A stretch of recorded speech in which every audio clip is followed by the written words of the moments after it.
Nih cewek, niat gak sih buat video? Bajunya salah tuh. Ganti baju dulu sana. Hai, kamu tahu nggak sih, ternyata ini yang bikin aku sadar. Komunikasi itu nggak soal ngomong atau kirim pesan doang, tapi juga soal media yang kita gunakan. Yuk kita bahas mengenai konsep dasar media komunikasi. Assalamualaikum warahmatullahi wabarakatuh. Perkenalkan, saya Acitul Syadia, mahasiswi semester 3 dari jurusan Komunikasi Penyiaran Islam. Di video ini, saya akan menjelaskan mengenai konsep dasar media komunikasi.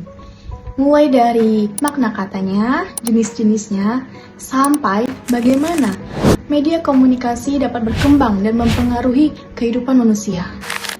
Yuk, langsung saja kita masuk ke pembahasan yang pertama, yaitu pengertian media komunikasi.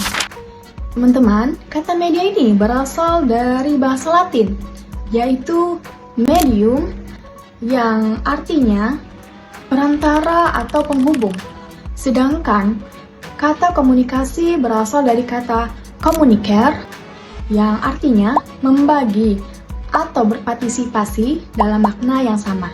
Nah, jika diartikan secara istilah, media komunikasi merupakan segala bentuk alat atau sarana yang digunakan untuk menyalurkan pesan dari pengirim ke penerima agar tercapai kesamaan makna. Jadi, media bukan hanya sekedar alat fisik, tetapi juga jembatan makna antara dua pihak. Tanpa adanya media, pesan bisa saja salah dipahami karena tidak adanya perantara yang dapat memperjelas maksud dari pengirim pesan. Nah, contohnya seperti saat dosen ataupun guru yang menggunakan papan tulis maupun presentasi menggunakan PowerPoint.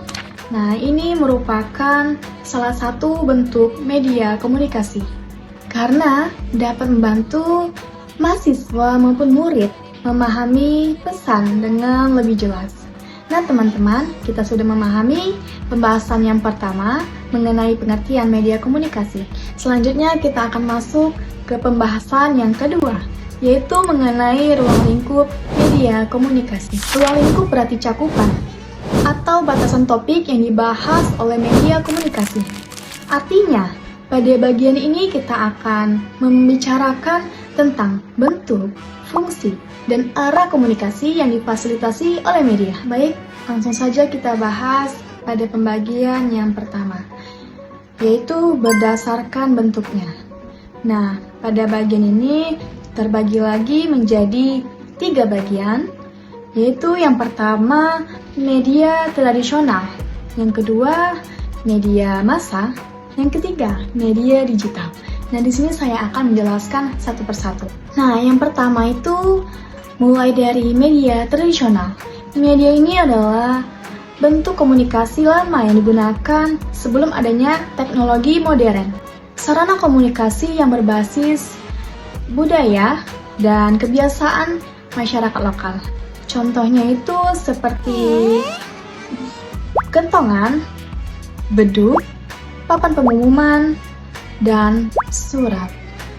Selanjutnya, saya akan menjelaskan mengenai media massa. Kata massa yang berarti orang banyak. Jadi, media massa ini adalah alat atau sarana yang digunakan untuk menyampaikan pesan kepada khalayak yang luas. Contohnya itu seperti koran, radio, televisi, film, dan lain sebagainya yang termasuk ke dalam media massa. Selanjutnya, yaitu media digital. Kata digital berasal dari kata digit yang berarti angka. Media digital bekerja dengan sistem elektronik berbasis data dan internet. Contohnya itu seperti Instagram, YouTube, TikTok, website, dan lain sebagainya yang termasuk ke dalam media digital. Nah, setelah tadi saya menjelaskan berdasarkan bentuknya, kemudian kita masuk pembagian yang kedua, yaitu berdasarkan fungsinya. Kata fungsi berarti tujuan atau peran dalam suatu hal.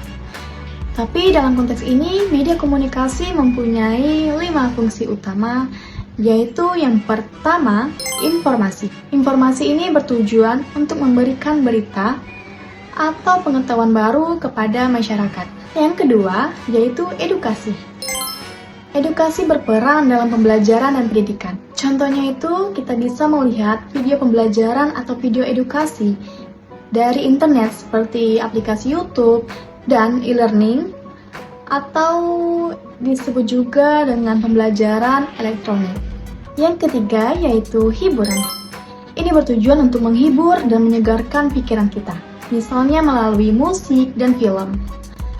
Kita mendengarkan musik yang kita sukai, lalu menonton film positif yang dapat menghibur diri kita. Yang keempat, yaitu persuasi. Nah, persuasi ini bertujuan untuk mempengaruhi opini dan sikap masyarakat melalui iklan sosial dan dakwah. Yang kelima, yaitu interaksi sosial. Nah, interaksi sosial ini bertujuan untuk mempererat hubungan manusia seperti lewat grup WhatsApp atau media sosial lainnya. Jadi, media ini bukan hanya alat untuk tahu, tetapi juga alat untuk tumbuh, baik secara pengetahuan, sikap, maupun hubungan sosial. Nah, tadi saya sudah menjelaskan pembahagian yang pertama berdasarkan bentuknya, yang kedua berdasarkan fungsinya, selanjutnya yang ketiga yaitu berdasarkan arah komunikasi. Nah, di sini terdapat 3 arah dalam komunikasi. Yang pertama yaitu satu arah. Nah, komunikasi hanya berjalan dari pengirim ke penerima tanpa adanya umpan balik. Contohnya itu seperti siaran televisi ataupun radio. Kedua yaitu 2 arah. Nah, berbeda dengan satu arah tadi yang tidak ada timbal baliknya, komunikasi 2 arah ini melibatkan dua belah pihak, lalu terdapat timbal balik. Contohnya itu seperti kita menelepon, chattingan, atau berbicara langsung kepada seseorang. Yang ketiga yaitu multi arah. Komunikasi ini melibatkan banyak orang sekaligus, contohnya webinar atau media sosial.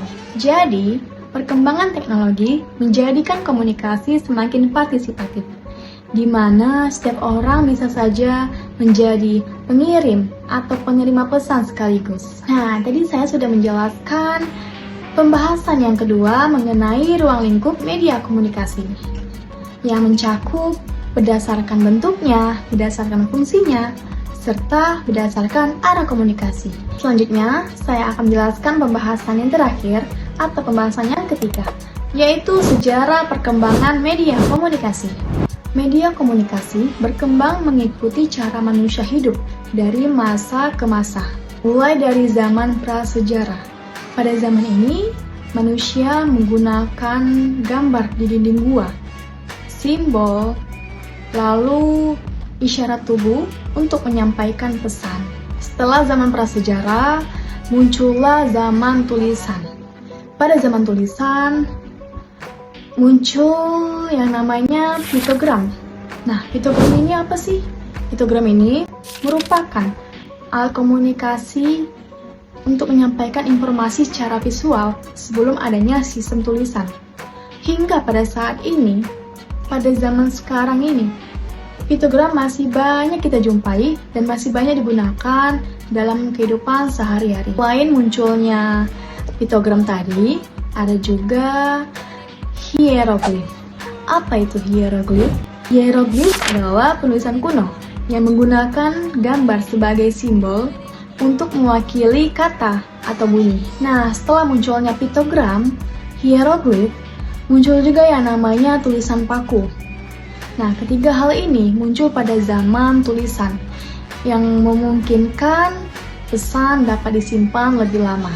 Nah, setelah tadi muncul zaman prasejarah, zaman tulisan, kemudian yang ketiga ini yaitu abad pertengahan.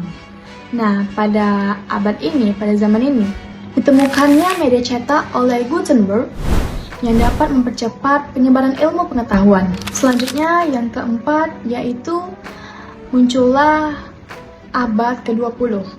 Nah, pada abad ke-20 ini hadirlah media elektronik seperti radio, televisi, dan film. Kemudian, yang kelima ataupun yang terakhir, yaitu pada zaman era digital modern. Nah, pada zaman ini, muncullah internet, seperti media sosial, platform interaktif yang menjadikan komunikasi berlangsung secara global dan instan. Jadi, perkembangan media menunjukkan evolusi cara manusia berbagi makna. Mulai dari simbol sederhana hingga jaringan digital yang menghubungkan dunia. Nah teman-teman, dari pembahasan tadi dapat disimpulkan bahwa media komunikasi merupakan penghubung penting antara manusia, pesan, dan makna. Media terus berkembang, mulai dari kentongan hingga TikTok. Tapi tujuan utamanya tetap sama, yaitu menyampaikan makna dengan benar. Perlu kita ingat bahwasanya media ini bisa menjadi alat kebaikan atau alat keburukan. Tapi tergantung siapa yang menggunakannya. Karena itu, sebagai generasi digital, kita harus beretika, bijak, dan bertanggung jawab dalam komunikasi. Gunakanlah media untuk menyebarkan pengetahuan, inspirasi, dan nilai-nilai positif. Baiklah, itu saja penjelasan materi yang bisa saya sampaikan. Terima kasih kepada teman-teman atau penonton sekalian yang sudah menonton video penjelasan saya. Semoga bermanfaat untuk diri saya dan para penonton sekalian. Saya akhiri. Wassalamualaikum warahmatullahi wabarakatuh. Bye-bye.